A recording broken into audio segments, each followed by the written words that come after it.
आज काय विशेषचे प्रायोजक आहेत MDH मसाले. MDHनं जेवण दरवेळी मजेदार. MDH दम आलू, दाल तडका आणि मशरूम मसाला. MDH ने जेवण दरवेळी मजेदार. MDH सदैव तुम्हाला नवे स्वाद देण्यासाठी कटिबद्ध आहे. लोकसभेतील कोंडी अखेर फुटली. लोकसभा अध्यक्षांसोबतच्या बैठकीनंतर विरोधकांची चर्चेची तयारी. परीक्षा सुधारणा विधेयक आजच मंजूर होण्याची शक्यता. विद्यार्थी आंदोलकांवरील गुन्हे तातडीनं मागे घ्या, अन्यथा पुन्हा आंदोलन सुरू करू. CJPचा सरकारला इशारा. सरकार आंदोलकांना वैयक्तिक पातळीवर टार्गेट करत असल्याचा आरोप.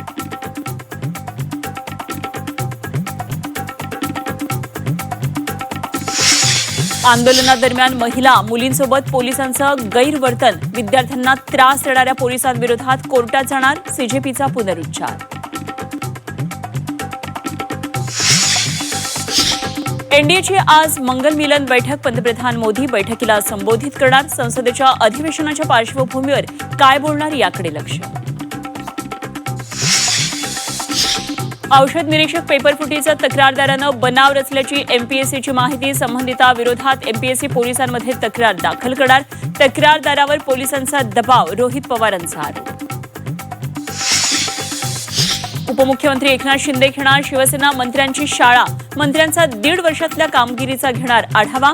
मंत्रिमंडळ बैठकीनंतर शिवसेना नेत्यांची होणार बैठक. सूत्रांची माहिती. सुप्रिया सुळे, सुनील तटकरे यांनी घेतली अमित शहांची भेट. दोन्ही NCPच्या नेत्यांनी भेट घेतल्यानं चर्चांना उधाण. राष्ट्रवादी विलिनीकरण, NDAला पाठिंबा देण्याबाबतच्या चर्चांना पुन्हा तोंड फुटलं. डोंबिवलीत डॉक्टर मारहाण प्रकरणामध्ये 4 दिवसात पोलिसांनी काय केलं हे लक्षात आलंय. कोणताही तपासच झाला नाहीये. पोलिसांच्या कामगिरीवर हायकोर्टाचे ताशेरे. शेतकरी कर्जमाफीच्या दुसऱ्या यादीत 17 लाख शेतकऱ्यांची नावं. अहिल्यानगर, संभाजीनगरसह 5 जिल्ह्यामध्ये प्रत्येकी लाखभर शेतकऱ्यांना लाभ, तर कोकणामध्ये सर्वात कमी कर्जदार. राज्यात पुढचे काही दिवस जोरदार पावसाचा इशारा. रायगड, रत्नागिरीसह घाटमाथ्याला ऑरेंज अलर्ट. काही ठिकाणी 30 ते 40 किलोमीटर प्रतितास वेगानं वारे वाहण्याचा अंदाज. मुंबईतील काही भागात 2 दिवस 25% पाणी कपातीची शक्यता. पांझरापूर उदंचन केंद्रातील कामामुळे पाणीपुरवठा बंद राहणार. शिर्डीत 3 दिवसीय गुरुपौर्णिमा उत्सवाला सुरुवात. भक्तांनी साईनगरी दुमदुमली. पुढचे 3 दिवस लाखो भाविक शिर्डीत येण्याचा अंदाज.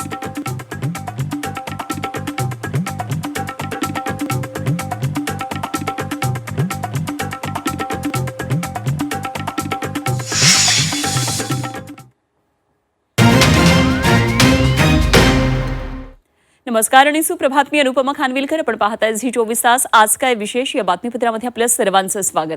आज काय विशेष या बातमीपत्रामध्ये आपण सुरुवातीला पाहूया आज लक्ष वेधून घेणाऱ्या 3 महत्त्वाच्या बातम्या. यामध्ये पहिली मोठी बातमी ती म्हणजे संसदेमधून अखेर परीक्षा सुधारणा विधेयकावरील लोकसभेतली कोंडी फुटलेली आहे. विरोधक आज विधेयकावर चर्चा करण्यासाठी तयार झालेले आहेत आणि त्यामुळे दोन्ही सभागृहामध्ये परीक्षा सुधारणा विधेयकावर चर्चा होणार आहे. त्याचबरोबर हे विधेयक आजच मंजूर होण्याची शक्यता आहे. मात्र सभागृहामध्ये जंतर मंतरवर विद्यार्थ्यांवर केलेल्या लाठीचार्जवरून घमासान होण्याची शक्यता आहे. आंदोलनादरम्यान दाखल केलेले गुन्हे मागे घ्या, अन्यथा पुन्हा आंदोलन करू असा इशाराही CJPने दिलेला आहे. तर आज दिल्लीमध्ये NDAची बैठक होणार आहे. मोदी या बैठकीला संबोधित करणार आहेत. यावेळी बैठकीला ते काय सांगतात, मार्गदर्शन करतात हे पाहायचंय. त्यामुळे या संपूर्ण दिल्लीतल्या घडामोडींवर आपलं लक्ष आहे. दुसरी मोठी बातमी आहे ती म्हणजे शरद पवारांच्या राष्ट्रवादी संदर्भातली. गेल्या काही दिवसांपासून शरद पवारांची राष्ट्रवादी NDAला पाठिंबा देणार अशी जोरदार चर्चा आहे. आणि याचं कारण म्हणजे काही दिवसांपासून राष्ट्रवादी SP मधल्या नेत्यांनी महायुतीच्या नेत्यांसोबत अनेकदा भेटीगाठी घेतल्यात. त्यानंतर काल खासदार सुप्रिया सुळे यांनी गृहमंत्री अमित शहा यांची भेट घेतली. त्यामुळे चर्चांना आणखी उधाण आलंय. पवारांच्या राष्ट्रवादीमध्ये नेमकं काय सुरू आहे असा प्रश्न आता या निमित्तानं उपस्थित होतोय. तेव्हा या संदर्भातले आणखी डिटेल्स, आणखी तपशील आपण जाणून घेणार आहोत या बातमीपत्रात. आणि तिसरी लक्षवेधी महत्त्वाची बातमी ती म्हणजे शिंदेंच्या शिवसेनेतली. उपमुख्यमंत्री एकनाथ शिंदे आज शिवसेनेतल्या मंत्र्यांची शाळा घेणार आहेत. गेल्या 1.5 वर्षामध्ये मंत्र्यांनी आपल्या मतदारसंघामध्ये काय काय विकास कामं केलेली आहेत याचा ते आढावा घेणार आहेत. आणि या बैठकीनंतर शिंदे काय भूमिका घेतात याकडे सगळ्यांचं लक्ष असेल. त्यामुळे या सगळ्या महत्त्वाच्या घडामोडी आपण पाहणार आहोत. त्याचबरोबर राज्यातल्या आणखी काही महत्त्वाच्या घडामोडींवर आपलं या बातमीपत्रामध्ये लक्ष असणार आहे.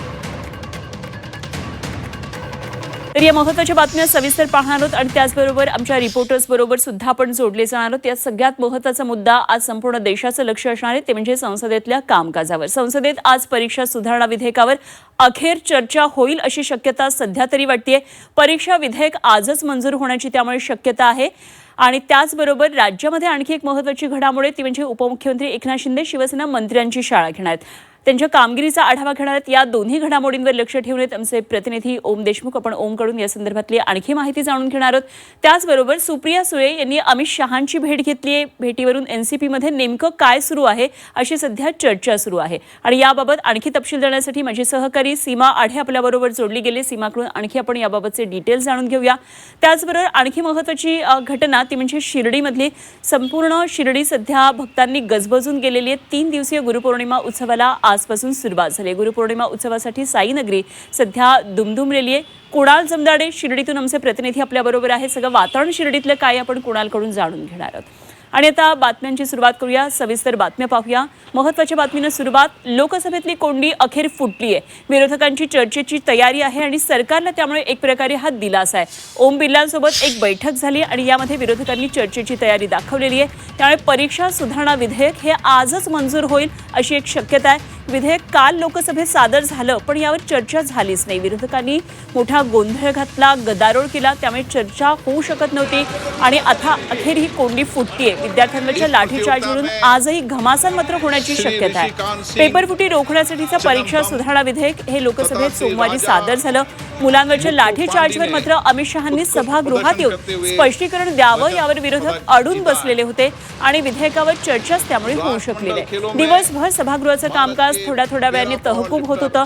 त्यामुळे दिवसाच्या अखेर कामकाज चालू शकलं नाही हे स्पष्ट झालं. त्या विधेयकाचा मार्ग कठीण झालेला होता. लोकसभा अध्यक्षांनी सत्ताधारी पक्ष विरोधी पक्षांसोबत एक बैठक त्यामुळे घेतली. विरोधकांनी या बैठकीमध्ये चर्चेची तयारी दाखवलेली आहे. त्यामुळे लोकसभेतली कोंडी अखेर फुटलेली आहे. आज आता चर्चेमध्ये कुठले नेमके मुद्दे येतात, सरकार त्याला काय उत्तर देतं हे पाहणं महत्त्वाचं असणार आहे.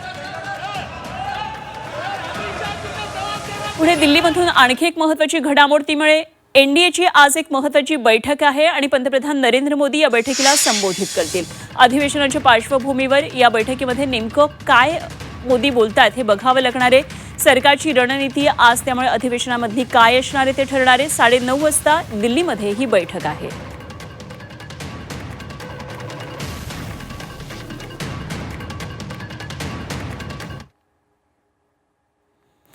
तर विद्यार्थी आंदोलकांवरचे गुन्हे तातडीनं मागे घ्या, अन्यथा पुन्हा आंदोलन सुरू करू. सीजेपीनं केंद्र सरकारला हा थेट इशारा दिलाय. सरकारकडून अटींचा भंग होत असल्याचा आरोप आहे. पेपरफुटी प्रकरणामध्ये दिल्लीत आंदोलनानं खळबळ उडवून देणाऱ्या सीजेपीनं पुन्हा एकदा आंदोलनाचा इशारा दिलाय. विद्यार्थी आंदोलकांवरचे गुन्हे तातडीनं मागे न घेतल्यास पुन्हा आंदोलन सुरू करू असा थेट इशारा सीजेपीनं काल पत्रकार परिषदेत दिला. सरकार आंदोलकांना वैयक्तिक पातळीवर टार्गेट करत असल्याचा आरोप यावेळी सीजेपीनं केलाय.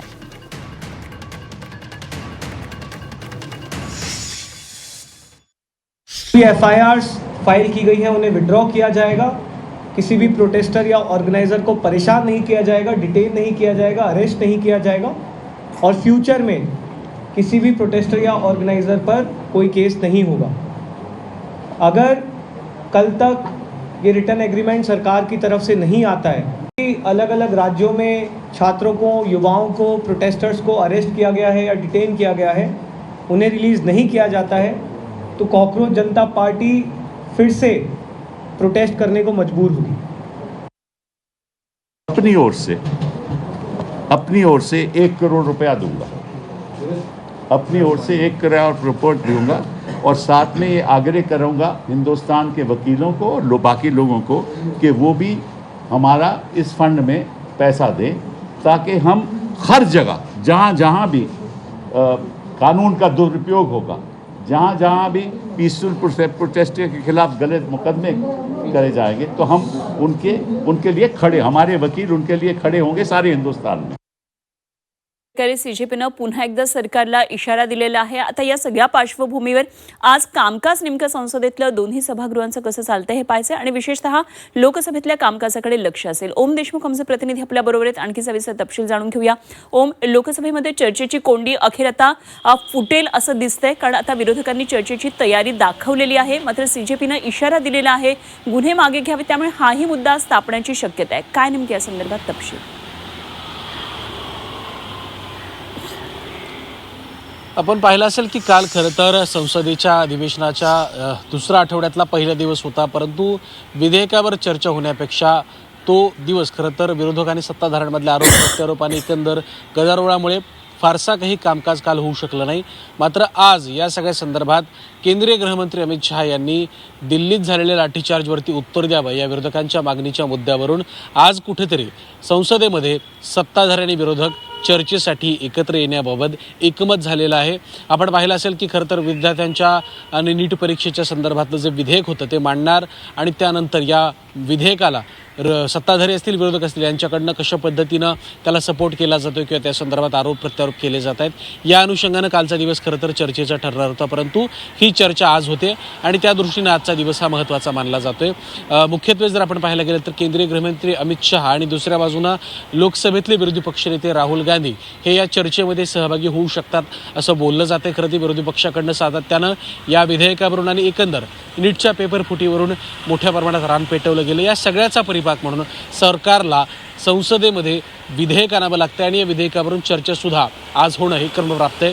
दुसऱ्या बाजूला तुम्ही जो सीजेपीचा मुद्दा उपस्थित केलात, कॉक्रोच जनता पार्टीकडनं भूमिका मांडण्यात आली आहे. कुठल्याही प्रकारचे गुन्हे दाखल होऊ नयेत, कुठल्याही प्रोटेस्टरला अर्थात आंदोलकाला अटक केली जाऊ नये किंवा त्यावरती लिगल कारवाई केली जाऊ नये अशा प्रकारची लेखी मागणी, लेखी या संदर्भातली हमी आणि या सगळ्या संदर्भातलं ॲग्रीमेंट सरकारनं द्यावं अशी भूमिका सीजेपीकडनं सुद्धा व्यक्त करण्यात आली आहे.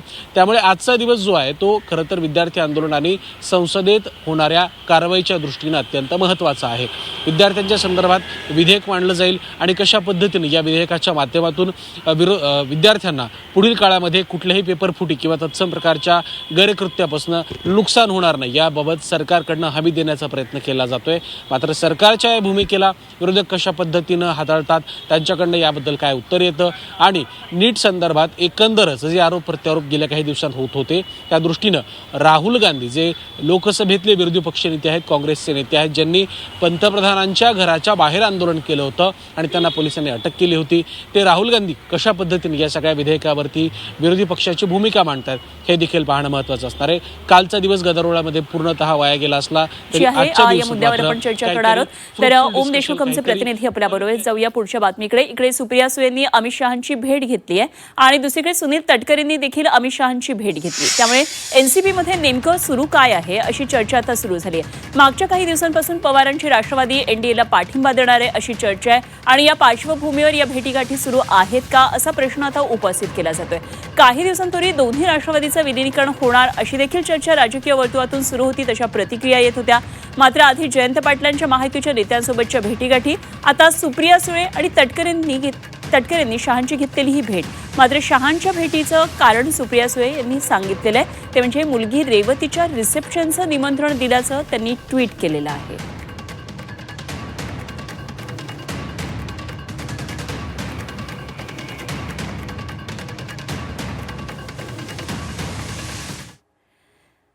ते राष्ट्रवादीतून आणखी एक महत्त्वाची घडामोड. खासदार पार्थ पवार आणि खासदार प्रफुल्ल पटेल यांनी शरद पवार यांची दिल्लीमध्ये भेट घेतली. बुधवारी नरेंद्र मोदी शरद पवार भेट झाल्यानंतर दुसऱ्याच दिवशी पार्थ पवार आणि प्रफुल्ल पटेल यांनी शरद पवारांची भेट घेतली. राष्ट्रवादी काँग्रेस शरदचंद्र पवार पक्षाचं एनडीए सोबत जाण्याची जी सध्या चर्चा सुरू आहे, भाजप श्रेष्ठींकडून शरद पवारांच्या राष्ट्रवादीला अजित पवारांच्या राष्ट्रवादीमध्ये विलीन होऊनच एनडीएमध्ये येण्याची घेतलेली भूमिका, या पार्श्वभूमीवर या भेटीला विशेष महत्त्व प्राप्त झालेलं आहे. आणि या सगळ्या संदर्भात सविस्तर तपशील जाणून घेऊया. आमच्या प्रतिनिधी सीमा आढे आपल्याबरोबर जोडल्या गेलेल्या आहेत. सीमा, एकंदरीतच दोन्ही राष्ट्रवादीमध्ये चाललंय का असा प्रश्न पुन्हा एकदा उपस्थित होतोय. विलिनीकरणाच्या चर्चांना पुन्हा एकदा जोर धरला आणि आता या सगळ्या चर्चा राज्यात न होता दिल्लीमध्ये होत आहेत. त्यामुळे पुढचा काळ हा राष्ट्रवादीसाठी अत्यंत महत्त्वाचा असणार आहे. एक मोठी काहीतरी भूमिका पुढे येऊ शकते अशी सध्या तरी चर्चा दिसते, संकेत दिसतात. काय तपशील? नक्कीच अनुपमा, आपण पाहतोय मागील अनेक दिवसांपासून एकतर राष्ट्रवादी विलिनीकरणाची, दोन्ही राष्ट्रवादी एकत्रित येणार या संदर्भातला चर्चा आणि त्या अनुषंगाने बैठकासुद्धा महाराष्ट्रामध्ये अनेक ठिकाणी झाल्याचं आपण पाहिलं.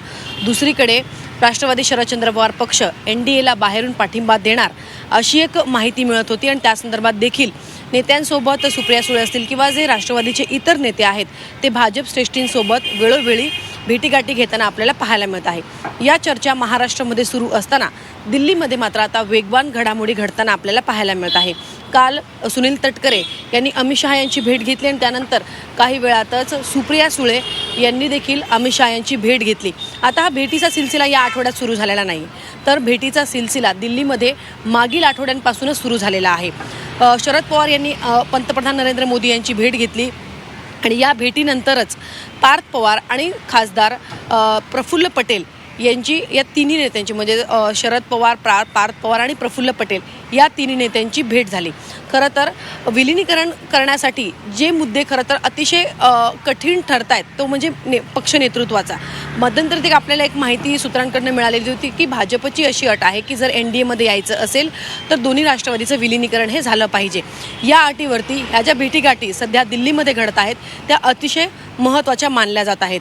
आता दोन्ही राष्ट्रवादी जर एकत्र आल्या तर मग त्यामध्ये एक पक्षाचं नेतृत्व कोण करणार यावरून एक मोठा पेच जो आहे तो निर्माण झालेला आहे आणि कदाचित तो पेच सोडवण्यासंदर्भातच या सगळ्या भेटीगाठींमध्ये चर्चा होत असल्याचं शक्यता जी आहे ती सध्या वर्तवली जाते.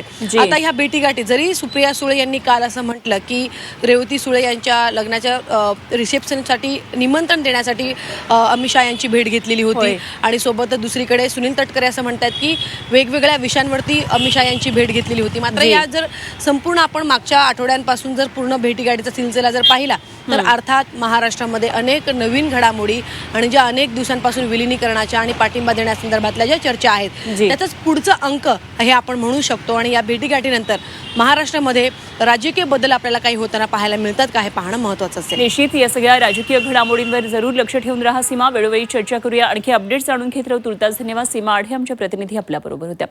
जाऊया पुढे आणखी एक महत्त्वाच्या बातमीकडे. राज्याच्या राजकीय वर्तुळातली ही बातमी आहे. उपमुख्यमंत्री शिंदे शिवसेना मंत्र्यांची आता शाळा घेणार आहेत. मंत्र्यांचा 1.5 वर्षातल्या कामगिरीचा ते आढावा घेणार आहेत. मंत्रिमंडळ बैठकीनंतर शिंदे शिवसेना नेत्यांची एक बैठक घेणार आहेत आणि केवळ निर्णयच नाही तर अंमलबजावणीचा सुद्धा ते आता आढावा घेणार आहेत. शिवसेनेच्या मंत्रिमंडळातल्या फेरबदल होण्याची जी चर्चा सध्या सुरू आहे या बैठकीला त्यामुळे आता विशेष महत्त्व आलंय. या बैठकीमध्ये कामगिरीच्या आढाव्यानंतर कमी कामगिरी करणाऱ्या मंत्र्यांबाबत कठोर निर्णय घेतले जाण्याची शक्यता वर्तवली जाते. सर्व मंत्र्यांना विभागनिहाय निर्णय आणि त्याच्या अंमलबजावणीचे अहवाल घेऊन उपस्थित राहण्याच्या सूचना देण्यात आल्याची माहिती सूत्रांनी दिली आहे. आणि पुन्हा एकदा या मुद्द्यावर जोडले जाऊया. आमचे प्रतिनिधी ओम देशमुख आपल्या बरोबर आहेत. जाणून घेऊया या संदर्भातले तपशील. ओम, आज उपमुख्यमंत्री एकनाथ शिंदे हे त्यांच्या मंत्र्यांची शाळा घेणार आहेत, कामगिरीचा आढावा घेणार आहेत. फक्त त्यांनी घेतलेल्या निर्णयांची नव्हे तर काय नेमकी अंमलबजावणी केली हे सुद्धा पाहणार आहेत. काय नेमकं स्वरूप असेल? आपण सातत्यानं पाहतोय की एकनाथ शिंदेंकडनं त्यांचा मित्रपक्ष असलेल्या भाजपप्रमाणे प्रगती पुस्तक आणि एकंदर कामाचा अहवाल हा आपल्या नेत्यांकडनं सातत्यानं मागवला जातोय. यावेळेला सुद्धा खरं तर राज्य बैठक आधी मंत्री आणि त्यानंतर आमदारांची बोलवण्यात आली आहे.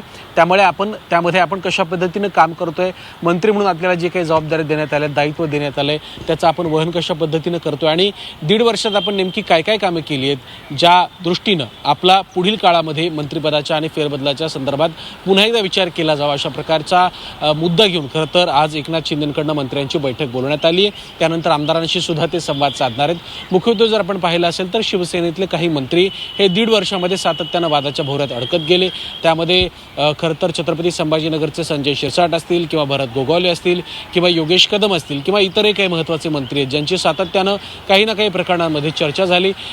विट्स हॉटेल प्रकरणामध्ये संजय शिरसाट किंवा त्यानंतर बार प्रकरणामध्ये योगेश कदम अशा अनेक मंत्र्यांबद्दल सातत्यानं चर्चा होत होती. त्यामुळे जी चर्चा मागील काही महिन्यांपासून राज्यामधल्या मंत्रिमंडळातल्या संभाव्य फेरबदलांच्या अनुषंगानं होते त्या दृष्टीनं सुद्धा एकनाथ शिंदे आपल्या मंत्र्यांच्या कामाचा आढावा घेणार असल्याचं या बैठकीच्या माध्यमातून स्पष्ट होत आहे. त्यामुळे आजच्या बैठकीमध्ये नेमकं एकनाथ शिंदे मंत्र्यांच्या कामाचा आढावा घेताना कुठल्या मुद्द्यांचा उहापोह करतायत, कुठल्या प्रश्नांची विचारणा, कुठल्या मुद्द्यांवरती मंत्र्यांना उत्तरं विचारली जात आहेत आणि त्यावर मंत्र्यांकडनं काय उत्तरं दिली जातात त्यावरती संभाव्य फेरबदल सुद्धा अवलंबून असल्याचं शिवसेनेतल्या अंतर्गत सूत्रांचं म्हणणं आहे. त्यामुळे या बैठकीच्या माध्यमातून नेमकं काय साध्य होते आणि खरंच या राज्यातल्या संभाव्य फेरबदलामध्ये काही नव्या चेहऱ्यांना संधी शिवसेनेकडनं आणि पर्यायानं एकनाथ शिंदेकडनं दिली जाते का हे देखील पाहणं तितकंच महत्त्वाचं ठरेल. खरे आणि आज त्याचे संकेत या बैठकीत मिळतील. ओम, जरूर लक्ष ठेवून राहा, या घडामोडीवर जरूर चर्चा करूया. धन्यवाद तुर्तास दिलेल्या माहितीसाठी. ओम देशमुख आमचे प्रतिनिधी आपल्याबरोबर होते.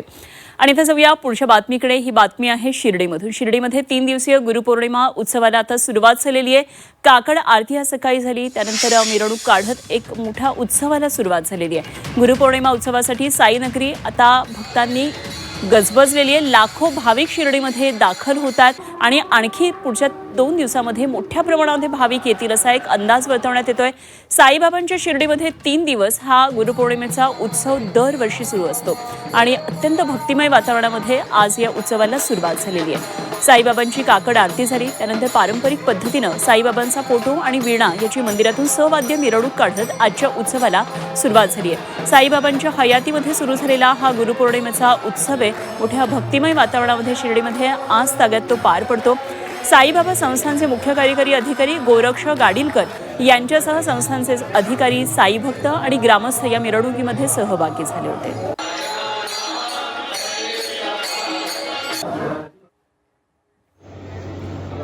आमचे प्रतिनिधी कुणाल जमदाडे या संपूर्ण उत्सवावर लक्ष ठेवून आहेत. काय नेमकं सध्या शिर्डीमधलं वातावरण आहे, कुणालकडून आपण जाणून घेऊया. कुणाल, शिर्डीमध्ये लाखो भाविक आता पुढच्या 3 दिवसामध्ये येतील. आजपासून उत्सवाला सुरुवात झालेली आहे. काय नेमकं सगळं वातावरण सध्या शिर्डीमध्ये पाहायला मिळत आहे? साईंच्या शिर्डीमध्ये 3 दिवसीय गुरुपौर्णिमा उत्सवाला भक्तिमय वातावरणामध्ये सुरुवात झालेली आहे. पहाटेच्या काकड आरतीनंतर साईबाबांच्या पुतीची आणि फोटोची मिरवणूक निघाली आणि त्यानंतर भक्तिमय वातावरणामध्ये शिर्डीमध्ये गुरुपौर्णिमा उत्सवास प्रारंभ झालेला आहे. साई संस्थांच्या वतीनं गुरुपौर्णिमा उत्सवानिमित्त जय्यत तयारी करण्यात आलेली आहे. जवळपास 5 लाखाहून अधिक साई भक्त शिर्डीला गुरुपौर्णिमेला हजेरी लावतील असा अंदाज साई संस्थांकडनं वर्तवण्यात आलेला आहे आणि त्या पद्धतीने साई संस्थांकडनं चोख नियोजन करण्यात आलेलं आहे. ठिकठिकाणी लाडू काउंटर असतील, प्रसाद काउंटर असतील, त्याचबरोबर साई भक्तांसोबत कुठलाही अनुचित प्रकार घडू नये यासाठी मोठा पोलीस बंदोबस्त देखील तैनात करण्यात आलेला आहे. आणि गुरुपौर्णिमा उत्सव हा सलग 3 दिवस सुरू आहे आणि गुरुपौर्णिमा उत्सवाच्या मुख्य दिवशी म्हणजेच उद्या साई मंदिर भाविकांना रात्रभर दर्शनासाठी खुलं असणार आहे आणि त्यानिमित्ताने साई संस्थांकडनं तशी व्यवस्था देखील करण्यात आलेली आहे. या 3 दिवसीय उत्सवाच्या कालावधीमध्ये विविध सांस्कृतिक आणि धार्मिक कार्यक्रमाचं आयोजन जे आहे ते साई संस्थांकडनं करण्यात आलेलं आहे. साई मंदिराला आकर्षक फुलांची सजावट जी आहे ती बेंगलोर येथील साई भक्त यांच्या वतीनं करण्यात आलेली आहे. अगदी कुणाल, अत्यंत भक्तिमय वातावरणात उत्सवाला सुरुवात झाली आहे. जरूर या सगळ्या घडामोडींवर लक्ष ठेवून राहा. तुर्तास धन्यवाद दिलेल्या माहितीसाठी. कुणाल जमदाडे आमचे प्रतिनिधी आपल्याबरोबर होते. येऊया पुढच्या एका मोठ्या बातमीकडे. शालार्थ आयडी घोटाळा प्रकरणामध्ये एक अपडेट येते आहे.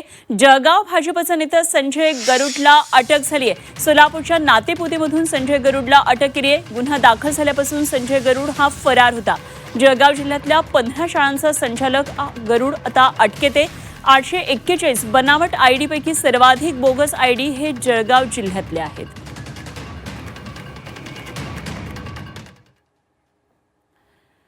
पुढे वीज ग्राहकांसाठी महत्त्वाची बातमी. वीज ग्राहकांना अचूक बिल यावं यासाठी आता केंद्र सरकारनं एक महत्त्वाचा निर्णय घेतलेला आहे. आता स्मार्ट मीटर सोबत चेक मीटर सुद्धा बसवण्यात येणार आहे. TOD स्मार्ट मीटरच्या कार्यक्षमतेवर आणि अचूक बिलांवर थेट लक्ष ठेवण्यासाठी किमान 5% ग्राहकांकडे समांतरपणे चेक मीटर बसवलं जाणार आहे. आणि केंद्रीय ऊर्जा मंत्रालयाच्या निर्देशानंतर महावितरणनं मीटर बसवणाऱ्या एजन्सींना ही मोहीम वेगानं पूर्ण करण्याचे आता निर्देश दिलेत. ज्या ठिकाणी स्मार्ट मीटरबाबत तक्रार प्राप्त होते तिथे तात्काळ समांतर चेक मीटर बसवलं जाईल आणि चेक मीटर 3 महिने कार्यरत ठेवलं जाणार आहे. पुढे हायकोर्टातून एक महत्त्वाची बातमी. PM आवासमधील घरं ही गरिबांसाठी आहेत की श्रीमंतांसाठी? मुंबई हायकोर्टानं सिडकोला अशा प्रकारे फटकारले. उत्पन्न मर्यादा निश्चित न केल्यामुळे ही विचारणा झाली आहे. संपूर्ण योजनेचा आता आढावा घेतला जाणार आहे. प्रधानमंत्री आवास योजनेतली घरं ही अत्यल्प आणि अल्प उत्पन्न गटातल्या नागरिकांसाठी असतात. मात्र सिडकोनं उत्पन्नाची कमाल मर्यादा निश्चित न केल्यामुळे या योजनेतून न्यायमूर्ती श्रीमंत लोक घरं विकत घेऊ शकतात. त्यामुळे या योजनेतील घरं ही श्रीमंतांसाठी आहेत की गरिबांसाठी आहेत अशी विचारणा करत हायकोर्टानं सिडकोला फटकारलं. अत्यल्प व अल्प उत्पन्न गटातील लोकांसाठी पंतप्रधान आवास योजनेतील घरं आहेत. मात्र नवी मुंबईसाठी ही योजना वेगळ्या पद्धतीने लागू करण्यात आलेली आहे. त्यामुळे या योजनेचा आढावा घेऊ असं प्रभारी मुख्य न्यायमूर्ती रवींद्र घुगे आणि न्यायाधीश गौतम अखंड यांच्या खंडपीठानं म्हटलंय.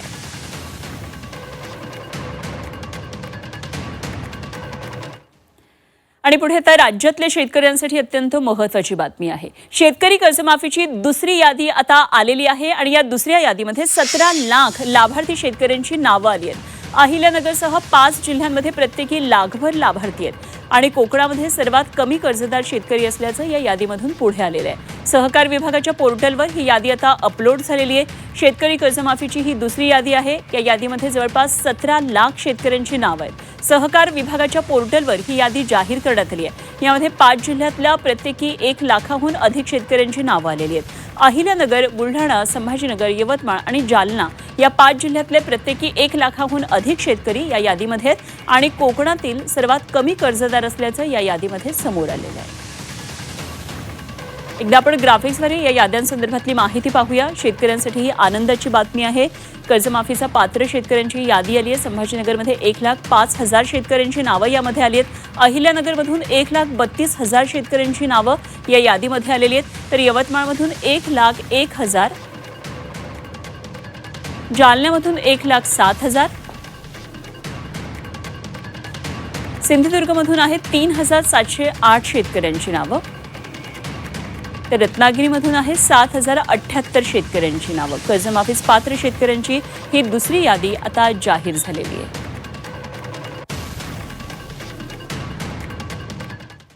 आणि आता जाऊया जिल्ह्यातल्या बातम्यांकडे आणि सुरुवात करूया पुणे जिल्ह्यापासून.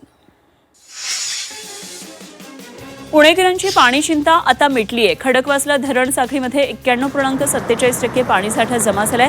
धरणामधून गरजेनुसार मोठ्या नदीपात्रामध्ये विसर्ग सुरू आहे आणि आतापर्यंत 2.95 TMC पाणी सोडण्यात आलेलं आहे. पुणे जिल्ह्यामधल्या आंबेगावच्या पश्चिम आदिवासी भागामध्ये जोरदार पाऊस झाला. फुलवडे इथे प्रसिद्ध तबकडी धबधबा पूर्ण क्षमतेनं आता वाहू लागलाय. 250 ते 300 फूट उंचीवरून कोसळणारा हा धबधबा आणि डिंभे धरण परिसरातील निसर्ग सौंदर्य पर्यटकांना आकर्षित करत आहे. पिंपरी चिंचवडच्या वाकड परिसरात 2 अल्पवयीन बहिणींवर अत्याचार झाल्याची घटना समोर आली. पोलिसांनी 60 वर्षाच्या आरोपीला ताब्यात घेतलं आणि पॉक्सो कायद्यानुसार गुन्हा दाखल केला.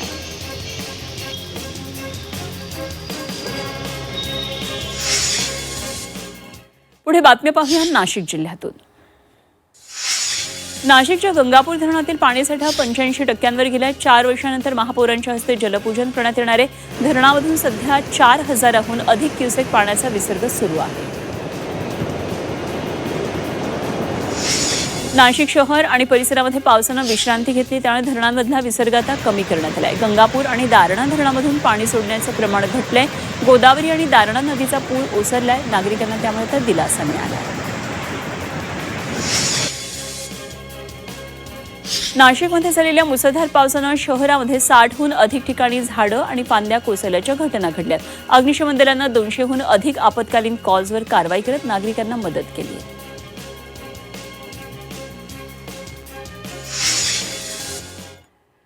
पुढे बातम्या पाहूया छत्रपती संभाजीनगरमधून. नियमांचं पालन न केल्याच्या कारणावरून दूध डेअरीचे परवाने निलंबित करण्याच्या कारवाईला मुंबई उच्च न्यायालयाच्या औरंगाबाद खंडपीठानं अंतरिम स्थगिती दिली आहे. FDAच्या कारवाईविरोधात डेअरी चालकांनी न्यायालयामध्ये धाव घेतली होती. छत्रपती संभाजीनगरमधील आर्थिक गुन्हे शाखेचे पोलीस उपनिरीक्षक चंद्रकांत कामठे यांना ACBनं लाच मागितल्या प्रकरणात अटक केली आहे. जमिनीच्या फसवणूक प्रकरणामध्ये कारवाईसाठी 50,000 रुपयांची लाच मागितल्याचा आरोप त्यांच्यावर आहे. छत्रपती संभाजीनगरच्या जायकवाडी धरणामध्ये पाणीसाठा 61.09% पोहोचलाय. गेल्या 24 तासात साठ्यात 7% वाढ झाली आहे. पिण्याचं पाणी, शेती आणि उद्योगांसाठी एक मोठा दिलासा मिळणार आहे.